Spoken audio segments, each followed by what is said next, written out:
Right. Hello there. My name is Carolina and I attended a Kern High School District meeting on April 9th.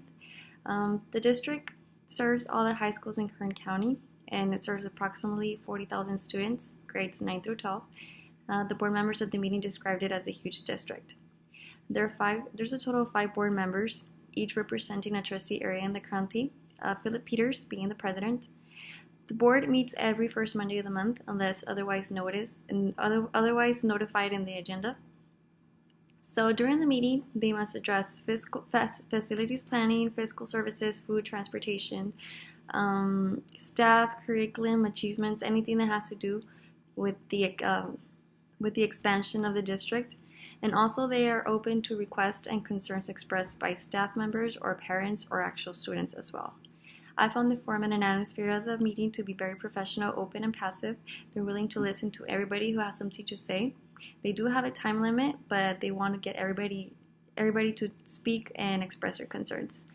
I was surprised at how many people actually go to these meetings and express their concerns. Most of them were teachers, but there was actually a couple of parents who were there and students as well. And overall, what I found more interesting in this meeting was first, how the board takes time to recognize student achievement. The meeting opened up with the board members recognizing student athletes. They actually had 2 of them.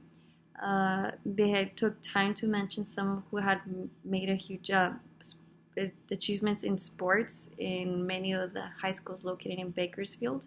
And there's actually a newsletter dedicated to them, which is called Achieve. There's only been 2 issues. There's only been published 2 issues, but they're hoping to expand it to make it a more continuous thing. Also, I found it interesting how many of speakers expressed their concerns with the limitations. They were straight out with many of the topics being covered. I was overall intrigued by how many of these high schools have so many things going on. With being disruptive behavior, sexual assaults, or many teachers working in a hostile environment, meaning that they don't feel safe. It actually did kind of scare me. But staff members were actually very attentive and actually asked questions as to see why these things were happening.